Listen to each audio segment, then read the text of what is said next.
Assalamualaikum warahmatullahi wabarakatuh. Setiap hari, kita semua pasti berjuang mencari dua hal. Rezeki yang cukup dan rasa aman. Kita khawatir besok makan apa, cemas tentang masa depan, dan butuh perlindungan dari segala bahaya. Tapi seringkali, kita mencarinya di tempat yang salah. Nah, tahukah kamu?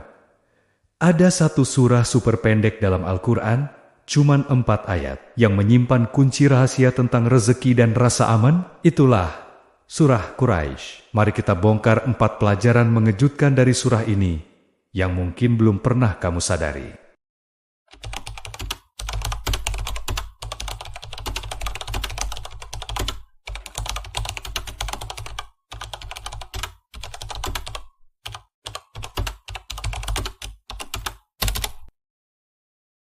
Mari kita bedah makna ayat per ayat bersama tafsir Al-Kabir. Surah ini dimulai dengan ayat Li'ila fi Quraisy, yang artinya karena kebiasaan orang-orang Quraisy.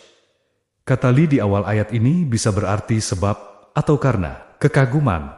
Ayat ini punya kaitan erat dengan surah sebelumnya, yaitu surah Al-Fil. Seolah-olah Allah berkata, "Aku hancurkan pasukan gajah itu demi menjaga kebiasaan atau persatuan suku Quraisy." Jadi, kehancuran Abraha adalah untuk melindungi mereka. Kata ilaf sendiri bisa berarti kebiasaan, persatuan, atau nikmat besar dari Allah yang membuat mereka bisa hidup aman dan bersatu.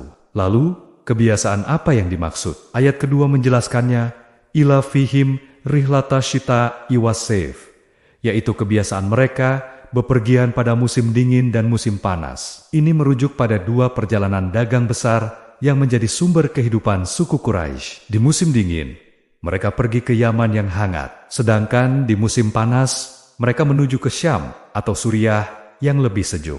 Perjalanan ini bukan sekadar perjalanan biasa. Setelah peristiwa pasukan gajah, suku Quraisy mendapat kehormatan sebagai penduduk tanah suci.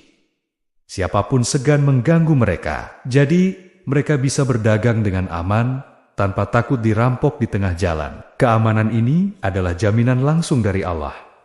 Nah, setelah 2 ayat pertama menjelaskan nikmat yang luar biasa ini, yaitu persatuan dan keamanan dalam berdagang, ayat ketiga memberikan kesimpulannya, "Falyabudu rabbahadzal bait", yang artinya, maka hendaklah mereka menyembah Tuhan pemilik rumah ini, yaitu Ka'bah.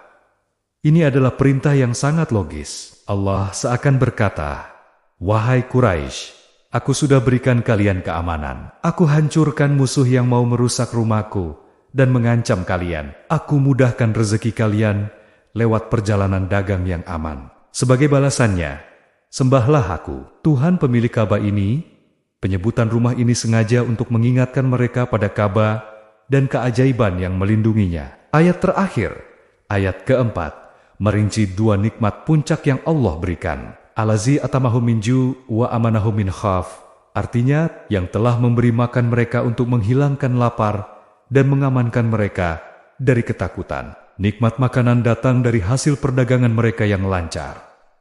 Mereka tidak lagi kelaparan, dan nikmat keamanan adalah anugerah terbesar. Mereka aman dari serangan musuh seperti Abraha, dan aman dari rasa takut selama perjalanan mencari nafkah. 2 hal ini, rasa kenyang dan rasa aman, adalah fondasi kebahagiaan hidup. Allah Ta'ala memberikan keduanya kepada suku Quraisy.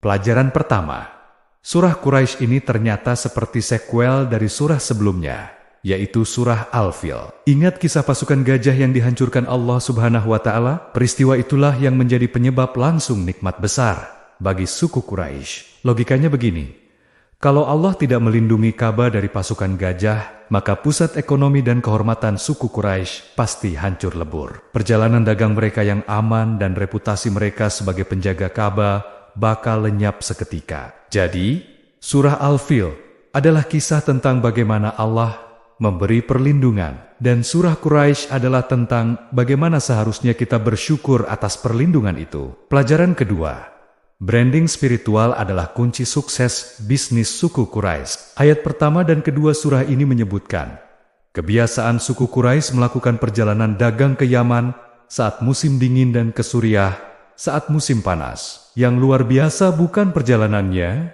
tapi izin khusus keamanan yang mereka dapatkan. Kenapa kafilah dagang mereka bisa super aman? Karena status istimewa mereka sebagai penjaga Ka'bah. Suku-suku Arab lain sangat menghormati mereka, sehingga mereka bisa berdagang tanpa diganggu atau dirampok. Ini pelajaran penting.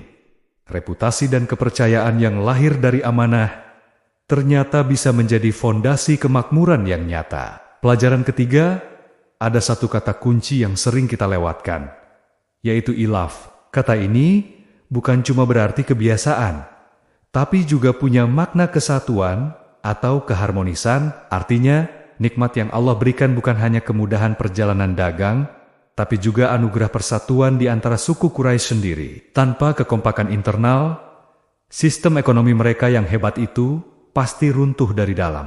Ini membuktikan bahwa persatuan bukanlah sekadar kebaikan sosial, tapi juga aset ekonomi yang sangat berharga. Pelajaran keempat dan yang paling logis, ini adalah sebuah kontrak sederhana dengan Tuhan. Setelah menjelaskan semua nikmat kesatuan, perjalanan dagang yang aman, dan reputasi yang terhormat, surah ini sampai pada kesimpulan yang sangat jelas, maka hendaklah mereka menyembah Tuhan, pemilik rumah ini. Perintah ini diperkuat lagi dengan menyebut dua kebutuhan paling dasar manusia.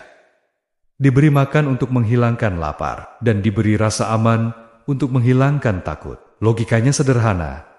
Allah sudah menyediakan rumah yang aman, yaitu Ka'bah, dan menjamin jalur rezeki mereka. Sebagai imbalannya, mereka hanya diminta untuk menyembah sang pemilik rumah itu. Jadi, surah Quraisy mengajarkan kita bahwa rezeki dan keamanan adalah anugerah dari Allah yang menuntut sebuah respons. Respons itu adalah rasa syukur yang kita wujudkan dalam bentuk ibadah yang tulus. Di tengah kesibukan kita mencari rezeki dan rasa aman, sudahkah kita berhenti sejenak untuk bersyukur kepada Sang Pemberi di balik semua ini? Terima kasih sudah menyimak. Jangan lupa subscribe dan bagikan video ini jika bermanfaat. Sampai jumpa di video berikutnya. Wassalamualaikum warahmatullahi wabarakatuh.